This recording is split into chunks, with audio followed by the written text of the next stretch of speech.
Hi, I'm Mark Sponsler, and welcome to the Stormsurf Video Surf Forecast for the week starting Sunday, May 31st.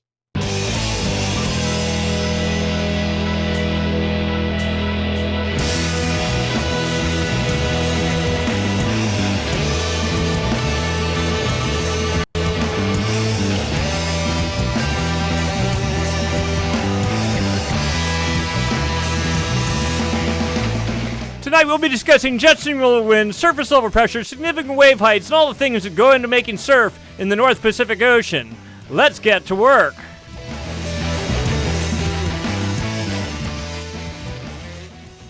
Looking at significant wave heights for the South Pacific Ocean, we see a gale right smack in the middle of the South Central Pacific with 36-foot seas aimed off to the northeast. This is actually fading. It was stronger when under New Zealand, and swell is already in the water pushing northeast, and that's just the tip of the iceberg. Let's get into the details.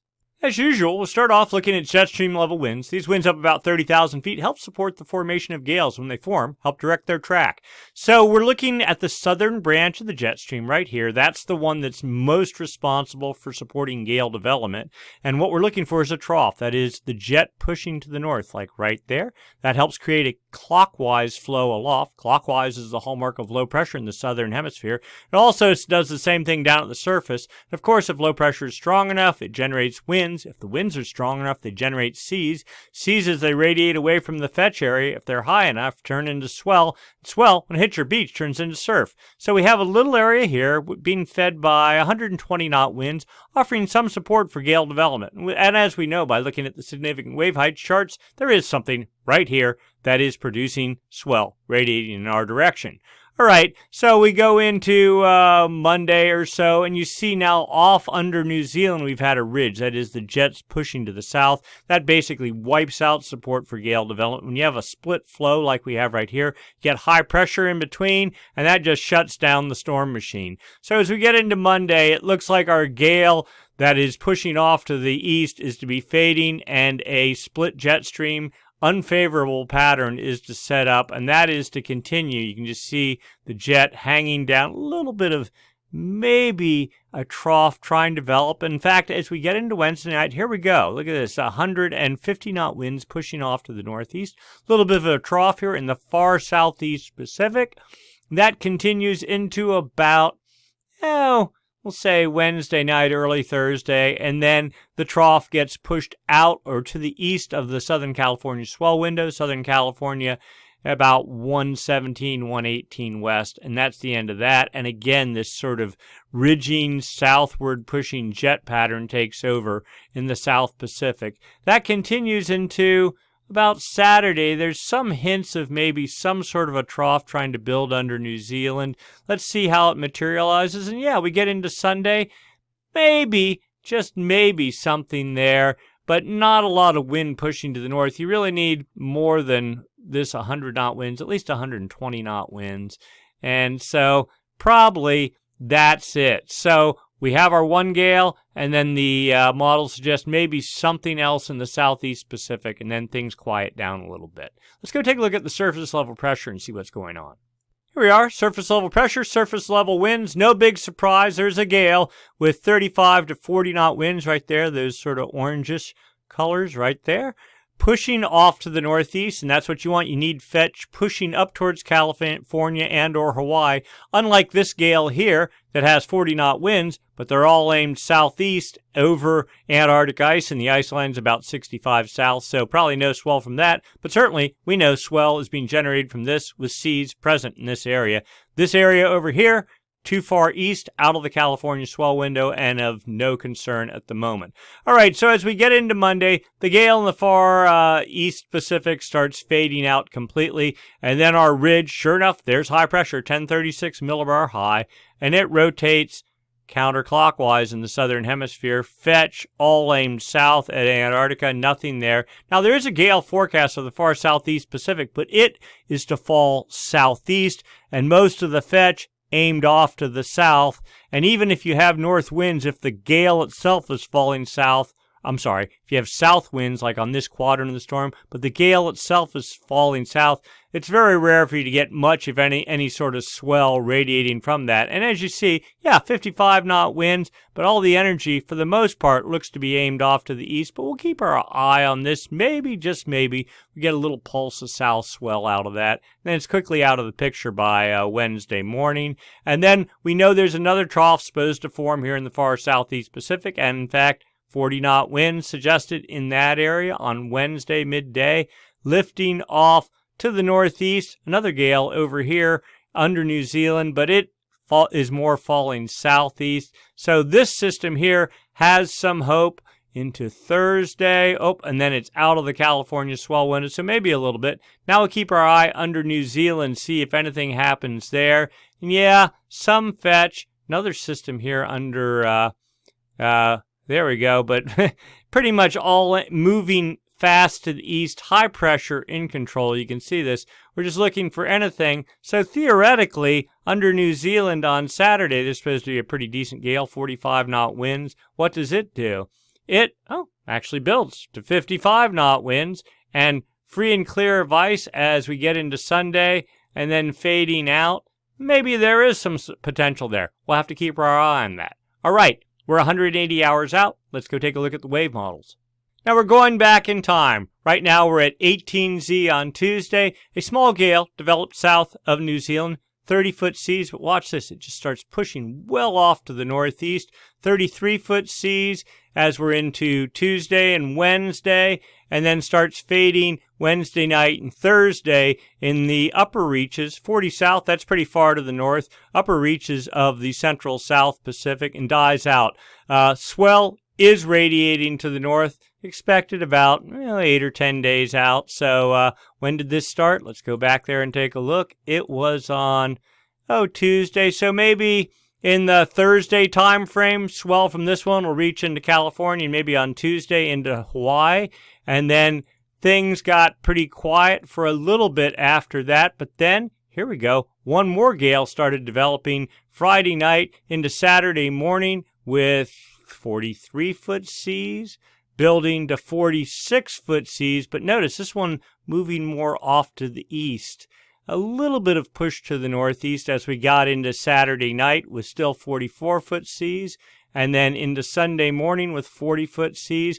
The idea here being, we'll get out one. There we go. Here's where we are currently, 36-foot seas. So most of the energy will be sort of tracking up this way into California. Hawaii, maybe sideband energy, and we'll have to wait and see how much actually radiates. The models tend to overhype the sideband energy, and in reality, the energy is more directed right down the main core, so probably not so much for Hawaii. Some energy for California, though. All right, let's go take a look into the future. Here we go, today's picture. Then moving off as we get into night, seas starting to fade associated with this gale, pretty much gone by Monday. And then we see now this other gale that's forecast. There is energy aimed off to the north here, and seas pretty high, but over a small area, and that's right on the hairy edge of even the Southern California swell window. Again, the jury's definitely out as to whether any swell meaningful swell will radiate north. And then we see another system forecast. Let's go back. Here we go. When did that start? Right about there. Let's say about Wednesday, a little bit of fetch with 32-foot seas sort of pushing northeast and then out of the California swell window. Then we see other bits of energy trying to push under New Zealand, but not really organizing. 150 hours out, we're into Saturday night. Yeah, small area, 32, 34-foot seas. Building, oops, there we go, even 42 feet over a tiny area. So, hey, maybe some swell could result, but that's almost a week from now. We're not holding our breath too much, but we'll see. That's 180 hours out. At least there is some hope for something. And, this isn't too bad. We've been on a pretty good little roll here. Now, the swell-wise, it hasn't been so noticeable because there's been northerly swell, but there has been a steady diet of southwest New Zealand swells pushing towards Hawaii and more so the U.S. West Coast, and that pattern looks to continue. So next up, let's go take a look for the potential for wind swell, mainly for California, but we'll keep our eye on the Hawaiian Islands here. As you can see, no significant winds of interest for California, Hawaii as of Sunday. We get into Monday, little fetch supposed to build off of Cape Mendocino, 20 knots, pretty much pushing 25 knots in the evening, so wind swell for North and Central California. Continuing into Tuesday, and building in coverage at 25 knots, so more wind swell on Tuesday. And then as we get into Wednesday, a little bit less energy, but still wind swell, a little bit of easterly fetch trying to build east of the Hawaiian Islands, 15 knots, but probably not enough to do a whole lot. Wind swell continuing for California as we get into Thursday, building again to 25 knots.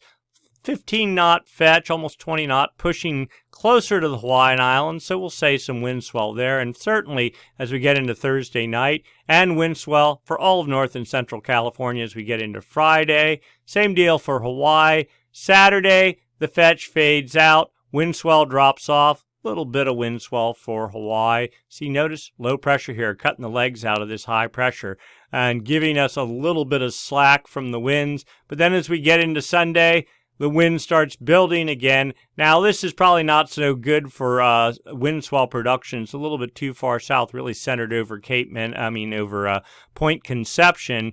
Wind swell for the Hawaiian Islands. And then, where are we? 180 hours out, more of the same, but a decent easterly fetch for the Hawaiian Islands. So wind swell there as we get into late next weekend. And of course, now we're over with the rain, over with winter, no snow, no rain in the forecast, so we're not even going to bother to look at the models. It's over. And if you look at any of the cams for the ski resorts, snow is melting pretty quick, even above 8,000 feet in the Sierra. Things will probably be pretty bare up there in another couple of weeks. We'll give it 3 weeks, depending on how hot things get. So we start looking long-term. What's the outlook long-term with the MJO and El Nino or La Nina? So first off, the MJO discussion. What we're looking for is the presence of the active phase of the MJO. There are two phases, active and inactive. And the Madden-Julian oscillation is this periodic oscillation that traverses from the West Pacific to the East Pacific, actually the whole way around the planet on the equator from west to east. When the active phase moves into the West Pacific, in this area we call the Kelvin wave generation area, it suppresses trades, and those suppressed trades enable warm water that's typically here to start sloshing off to the east and form what is known as a Kelvin wave, a ball of warm water that can, if the west wind anomalies are strong enough, traverse the whole width of the Pacific and then eventually erupt off of Ecuador, forming a warm pool there. If you have successive Kelvin waves of successive strength, then you can get El Nino. But we don't think that is the case at all. So what are we looking for? Well, we're looking at winds, the arrows here. This is data from the TAO buoy array, series of buoys strung across the Pacific. We're looking at the arrows, looking for the strength of the wind. This is 5-day average winds, but it's pretty good, gives you a pretty good sense of what's going on. We see winds, trades out of the east, pretty strong in the East Pacific, Central Pacific, and then into the Kelvin wave generation area. This area from 135 east to 170 west, 5 degrees north and south of the equator. And we don't see any sign of the active phase of the MJ here. Trades are strong and likely are going to continue. But it is the anomalies. It's not the actual wind speed. It's the difference from normal for this time of year that really matters. All right, and we're looking at the arrows. We see winds maybe a little bit weaker than normal here in the West Pacific, almost coming out of the west, or that just means weaker. Then you get into the Central Pacific, they're normal. Into the Kelvin wave generation area, they're normal. So all this means no sign of the active phase of the MJO, but no real sign of the inactive phase either, just a neutral MJO pattern. Next off, we look at the forecast for the next 7 days, 1 week. This is from the GFS model. All right, what are we looking at? This is the whole planet on one chart. Okay, and this is the east and the west component of the wind. That is what we need to know in regards to the MJO. Are the winds blowing stronger out of the east or weaker out of the west? Are they trade stronger than normal or weaker than normal? So, all right, the purples and the blues, like right there, are stronger out of the out of the east, blowing this way, from east to west. That's trades. Stronger than normal. That is typically a sign of the inactive phase of the MJO. And you can see, all right, also, Kelvin wave, the Pacific Ocean starts at 135 east right here and goes over to about 80 west. 80 west, right about there on that seam right there. You can almost see a seam right down here as well. All right, but the Kelvin wave generation area is what we're really interested in between here, about here. So you just go right up the chart on those lines. And right here you see inactive phase of the MJO, east anomalies. That was in mid-May, and that pretty much faded. But even now, there's still this patch of easterly anomalies in the Kelvin wave generation area and forecast to hold for the next week. So no real support. You want westerly anomalies like that there, but these are in the Indian Ocean. That's what you want to see in the Kelvin wave generation area. When that happens, that helps support, of course, Kelvin wave production. But what it also does is imparts energy or adds energy to the jet stream, more so in the northern hemisphere in winter months, but also in the southern hemisphere during their winter months as well. But we're not seeing any signs of that at the moment. So let's go out 2 weeks, see if we see anything more encouraging. All right, so we're looking at outgoing long wave radiation, and this is South America here, Central America. The equator is roughly, well, you can see it, EQ, equator right there. And then New Guinea, Kelvin wave generation area, right in this area right here. And you see this yellow. So what's this mean? This is outgoing long wave radiation, meaning sunlight reflectivity off the ocean surface. If you have high pressure, then you get a lot of sunlight reflectivity. And the oranges and yellows suggest a lot more reflectivity, therefore meaning the inactive phase of the MJO, high pressure, right? And the blues are cloud cover, meaning less sunlight reflectivity. This is where the active phase of the MJO is. So according to this model, this is the statistic model, active phase is probably over Africa, inactive phase moving into the Kelvin wave generation area, not doing anything for us, to continue 5 days from now, continue 10 days from now, fading some 15 days from now, but still in control with the active phase over in the Indian Ocean. Now, the dynamic model, that would be like the GFS model. There we go. Maybe put this up just a little. There we go. Pretty much saying the same thing, but showing the inactive phase of the MJO stronger at 10 days. See if we can do this and get them both in. There we go. You can see the statistic model says a weak inactive phase. Dynamic model says a strong, if not building, inactive phase 2 weeks out. So all this suggests no real support for storm development.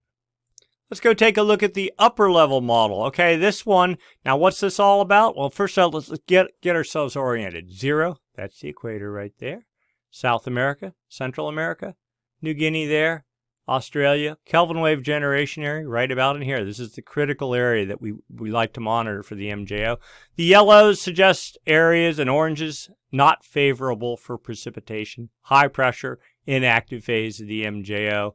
And there is your active phase of the MJO, favorable for precipitation, somewhere over Africa. You can see it sort of split here. So inactive phase of the MJO, and this is up at jet stream level, continue pushing into the Kelvin wave generation area, continuing the whole way across the Pacific, finally pushing into Central America, we'll say the end of June, and then somewhere around June 20th, the active phase starts showing up in the West Pacific, weak and making its trek across the Pacific, and still not into Central California by, into Central America by July 10th.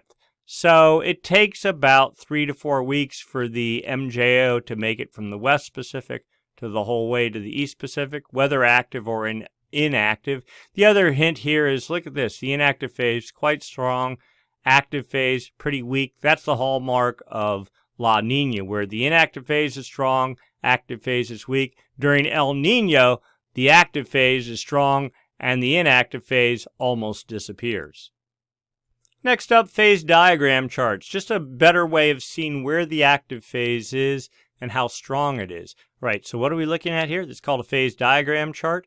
The circle, assume that to be the North Pole, and you're like looking down from on top of our planet, looking down on the North Pole, okay? The equator's out here around the edges, right? And the MJO moves from the Indian Ocean over the Maritime Continent, over the West Pacific, East Pacific, under the United States, across the Gulf of Mexico, across the Atlantic Ocean, over North Africa, back to the Indian Ocean. And the active and inactive phase go round and round the cycle. Wherever the active phase is, the inactive phase is 180 degrees the other direction. All right, so the heavy dots where the active phase is, the further it is away from this circle, the stronger it is. So this we'd say is well, there's your circle and there's your dot. So pretty weak active phase, somewhere in the Eastern Atlantic, maybe getting ready to push its way into North Africa. These are the three members of the model, of the statistical model, all suggesting the active phase getting very weak, crashing somewhere over the Indian Ocean 2 weeks from now. The dynamic model suggests, the active phase a little bit stronger, maybe getting modestly strong, but again, still stuck over North Africa and just sitting there for the next 2 weeks. So no help for us because we want to see the active phase here in the West and Central Pacific, somewhere in there. So that also suggests that the inactive phase is 180 degrees around, somewhere over the maritime continent, moving into the West Pacific, and that's what we saw on the other chart, so that all kind of works out. Or rather, I should say, it's all coherent and the models all sort of tie together and say the same thing. All right, so then we get to the CFS model. Again, this is one of these whole planet on one chart sort of pictures. Kelvin wave generation area starts here and goes to about here. Now the solid black line is the active phase of the MJO, and this suggests the active phase of the MJO today is supposedly in the middle of the Kelvin wave generation area, but exceedingly weak and fading, probably gone in 3 days. And then this dotted line is a very, very weak inactive phase. That's forecast moving into the Kelvin wave generation area. These are 1 week increments here, so we'll say a couple days out, something like that, if it's not there already. And the blues, of course, are easterly anomalies. The yellows or oranges, whatever you want to call that color, salmon or peach, is westerly anomalies. But Kelvin wave generation area starts here. No westerly anomalies to speak of in the Kelvin wave generation area as the inactive phase makes its way across over the next 2 to 3 weeks. Easterly anomalies in control, getting pretty strong by mid-June, and forecasts holding the whole way for the next month. Really, no sign of significant westerly anomalies anywhere, with easterly anomalies in control. This is not a good sign. And then finally, the 3-month CFS model. Now this one's a little different. Past performance is on the bottom. The forecast is in the top. Kelvin wave generation area, 135 east, so go right up along there. And then the eastern extent of it, about 180 west, so we'll say right along that seam right there. Okay, so this is the whole Pacific in this area, and this is the forecast. And one thing jumps out.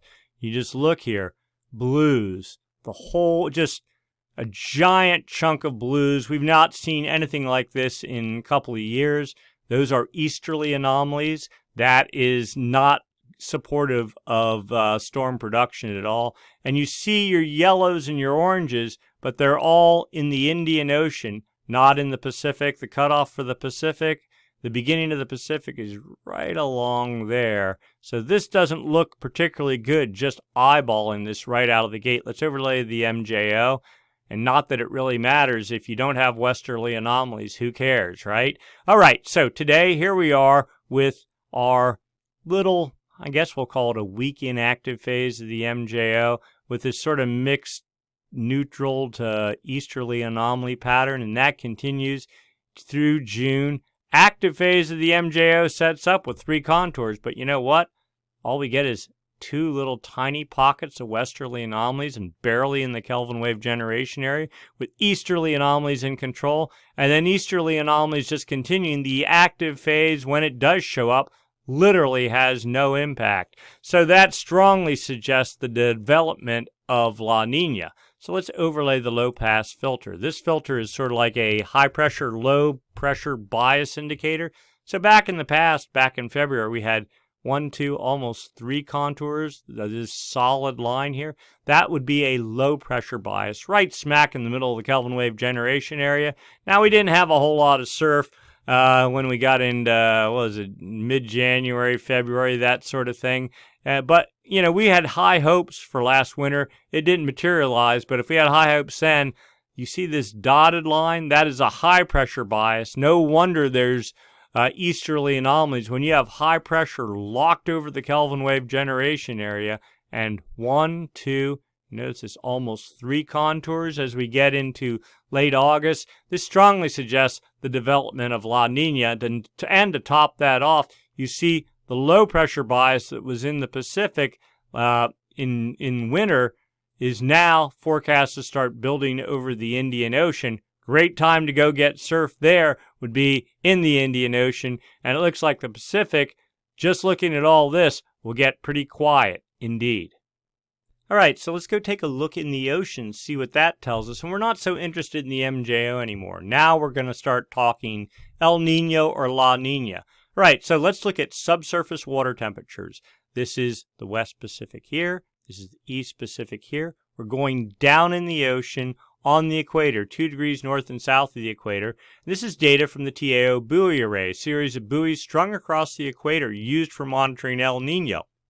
They have wind sensors on them, but they also have anchor lines on those buoys, and they have sensors attached to the anchor lines. Every X is a sensor, okay? And use a model to connect the data from the sensors to get a profile of what the subsurface water temperatures are doing. And it's pretty obvious by looking here. This is 30 degrees centigrade temperatures in the far West Pacific. There's your date line right there. 29 degree isotherm at 178 east, so it's actually, I think, retreating a little bit. The 28 degree isotherm was at 160 west. Now it's back to like 162 west, so it is retreating. That suggests trades are blowing harder than normal here, taking all warm water and mashing it over into the West Pacific. And the 24 degree isotherm is all but gone east of, we'll say, about 120. It's right at the surface, and we expect in a week it'll be completely gone. And what this means is cool water is building in the East Pacific. But that's just eyeballing it. Let's look at the anomalies, differences from normal for this time of year. And what do we see? Yeah, pretty much what we had just been talking about. So, warm water, this is warmer than normal water, but just barely, 0 degrees, maybe 1 degree above normal, all mashed into the West Pacific. I mean, any warm water in the Pacific at depth is pretty much washed out because we had a pretty strong, theoretically a very strong, a super El Nino in like 2014, 2015, 2016. Then we had a La Nina for 2 years. Then we had, the past 2 years have been weak El Nino, like borderline El Nino conditions. And now we're again pushing into this sort of a weak La Nina type scenario. Cool water, 3 degrees below normal at depth, already upwelling to the surface here over the entire East Pacific. This is, let's look at it. So California is starts about right here. Hawaii is out about 158, so somewhere in here. The date line out here. So between Hawaii and California, down into Mexico, on the equator, just cool water, just gurgling to the surface. And here's another model of using the exact same data and painting even a little bit grimmer picture. Yeah, a little pocket of warm anomalies here off Ecuador, but that is going to be all but gone in no time at all. And the warm water regime in the West Pacific is really just one little pocket with cool water looks like there's a cool water flow dropping underneath that and going to backfill this cool pool as it builds, and it's currently 1, 2, 3, 4, 5, 6, 7. 1, 2, 3, 4, 5, 6, 7. Almost off the chart, 5 degrees centigrade below normal. So that is not good. And let's look at the trend. All right, we're just putting this in motion. So you watch the dates tick off here. Let's see. There we go. Back in March, there was our warm water. You see it just evaporating. Cool water erupting to the surface as here we are today. You can watch this cool water just undercutting, upwelling, evaporating, warm water retreating off to the east. This is not a good picture. And let's see if we can see some of the cool water if it's making any inroads. There you go. Just the last frame starting to make inroads in the west too. So it definitely looks like a cool water regime is setting up, at least for the short term, and probably a little bit longer in the Pacific. And we can confirm that with the sea level anomaly data. This is data from the Jason 3 satellite. You can use it to look at the height of waves inside of storms, but this particular view is much different. They strip out all the waves, strip out the wind waves, strip out the tides, and what they're trying to do with this chart is measure the height of the ocean's surface compared to normal. And what we're seeing is minus 10 centimeters anomaly below normal, meaning the ocean's kind of on a divot right here. There's Ecuador, that's the equator, there's the dateline, New Guinea there. So what that means is if you have cool water at depth, it contracts. When it contracts, the ocean's surface kind of dips down a little bit. Likewise, if you have warm water below the surface, the ocean rises, gets a little bump on it. All this is saying is cool water, it's not only just here, but it's also all along the coast of Peru up into Central America, and this is at depth. So though the surface charts may not show it yet, the trend is definitely towards a cooling regime, and this is a classic La Nina kind of signal, this triangle that goes into Central America, from the dateline into Central America and down into Peru. Upper ocean heat anomaly chart. This is the upper 300 meters of the ocean surface. West Pacific here, East Pacific here. Sort of a historical look. Back June last year, we had a Kelvin wave. The oranges and yellows are warm temperatures. It wasn't very strong. Made it to the east, died before it ever got to Ecuador. Another one didn't even make it that far. We got this cool pool that started to build over here all last summer. Sort of took any momentum out of the atmosphere. You want warm energy off of Peru if you want to get the jet stream really flowing towards the East Pacific. And this kind of stomped on our winter. We did get a Kelvin wave and a westerly wind burst, warm water making it the whole way across the Pacific between September and November. And then another one tried in the November-December timeframe, made it not even to Ecuador and faded out in April of this year. Again, indicative of not a lot of energy in the atmosphere, and then boom, our cool pool started developing, and that's where we are today. You can just see the difference between where we were in October and where we are today. Plus, you can actually get, let's see, 1, 2, 3, 4, 1, 2, 3, 4. You can't see it, but 1.5 degrees above normal down to 1, 2, 3, 4. 1, 2, 3, 4. So 1.5 to 2 degrees below normal centigrade, and that is a clear sign of La Nina. So just to put things in perspective, so this is sea surface temperature anomalies in 4 different regions. Consider this down here, the East Equatorial Pacific. This is sort of the midway to the Central Pacific. The Nino 3.4 region is the official El Nino monitoring region between California and about the dateline. And the Nino 4 is the far western Pacific. Anyway, you can see in the Nino 1.2 region, so this is time going back a year, temperatures cool a little bit there. In the Nino 3. region, going from warm to cool. Same thing in the Nino 3.4 region, same thing in the Nino 4. region. All regions suggesting a dip in ocean surface temperatures. And so let's go take a look at the ocean surface and see what's going on. Sea surface temperature anomalies, differences from normal for this time of year.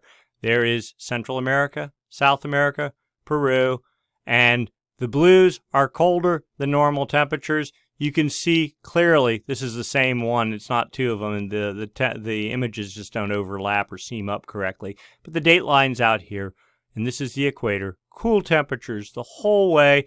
A little bit of a break here before you hit the Galapagos, but then you see even off of Ecuador, and this has been varying. It was a little bit cooler yesterday off of Peru, but you get the sense that there's going to be the classic La Nina sort of thing would be cooling here, streaming over the Galapagos on out the whole way to the dateline. Now, it's not huge, not super robust, but again, are we in June yet? No, not yet. One more day. Okay. And, we got 6 months to go till this potential La Nina fully materializes. We looked at some images last week comparing this to the previous La Nina, and pretty much we're right on track. Now, a little bit of encouraging news, at least for the time being. Past 7 days sea surface temperature trend, we had a pretty good cool signature here on the equator, and that's the only thing that matters. Not way up in here, not way down here. It's this area right here in terms of El Nino, La Nina, and rainfall for California. If you have cooler temperatures than normal right in here, then what happens is the jet stream basically gets shunted off. It like sets up high pressure north and south of the equator, and that in turn shunts the jet stream off to the north, and that shuts down your precipitation machine. So we're looking to see if cooler temperatures are building here. Not so much today. You actually see pockets of warming, but we've had a steady cool signal. This is just a 7-day trend right in this area. A little bit of a reprieve for the next day or two, probably.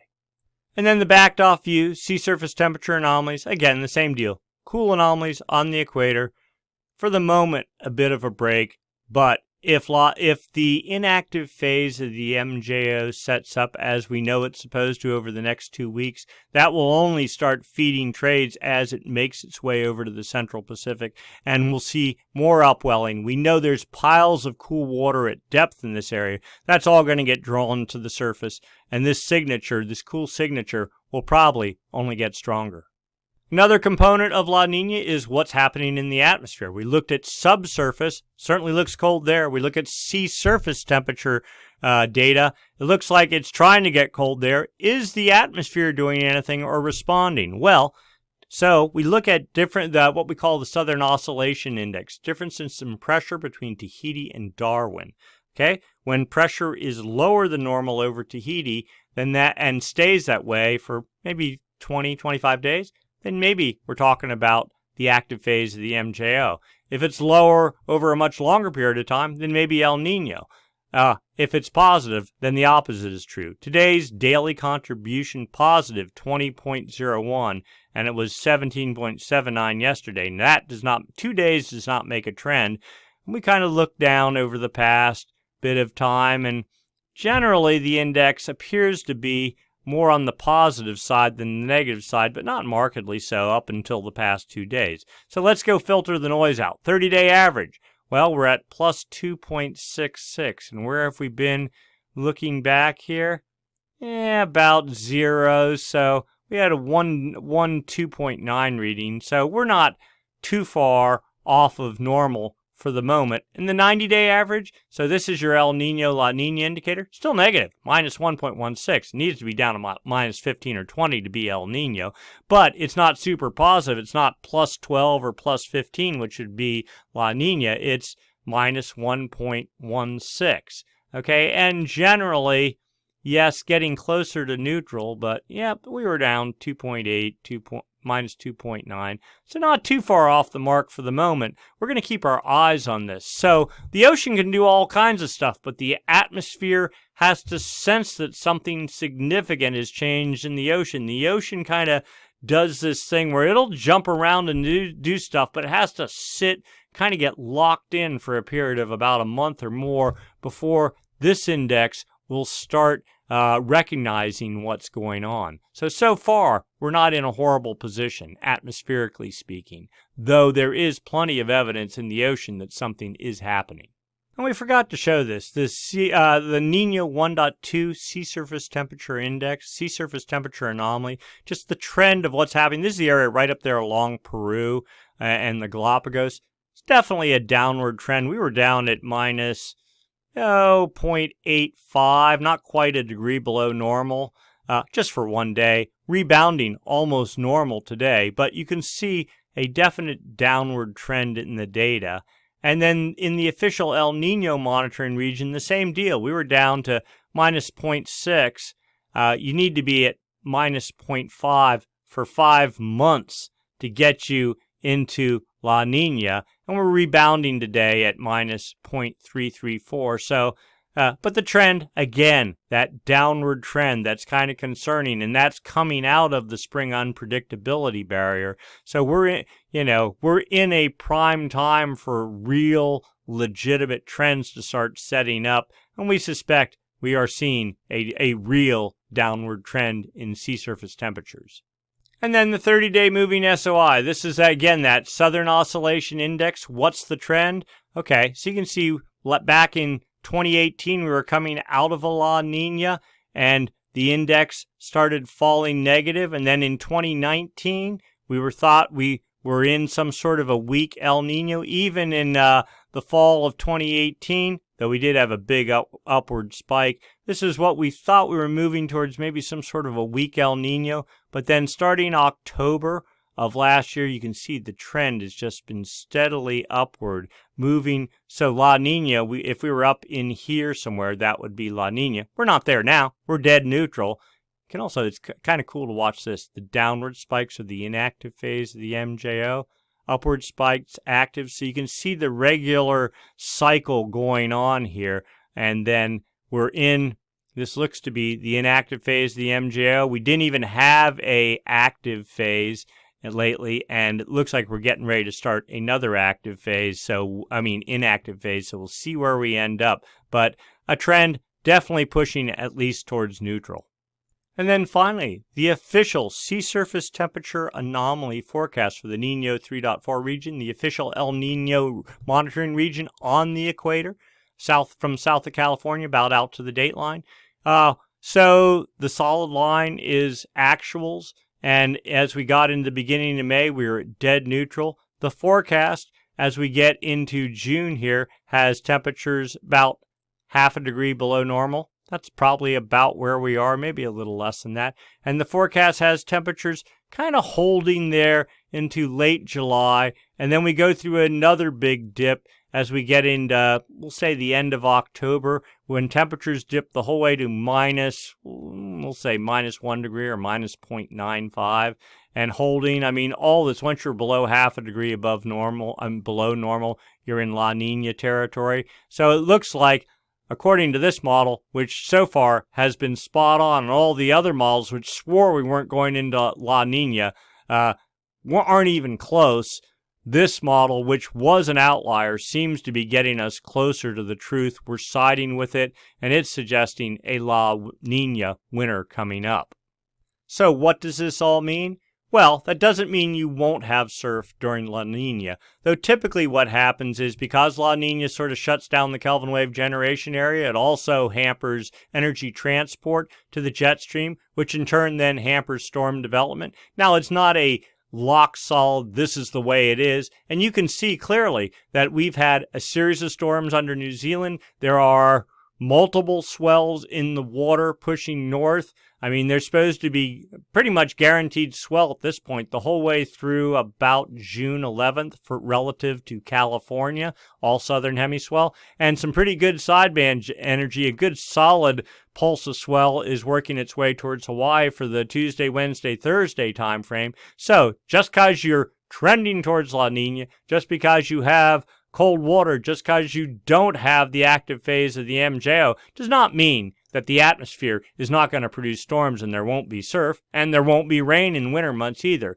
But what it does suggest is the trend over the arc of time, over the arc of history, is not favorable. You won't have as many storms as normal. They won't be as strong as normal, which means the swells you get there won't be as many, won't last as long. Suspect that what's happening right now is probably a last bit of energy from the fading remnants of what was our El Nino thing. Remember, we were in like a dead zone there for January, February, March.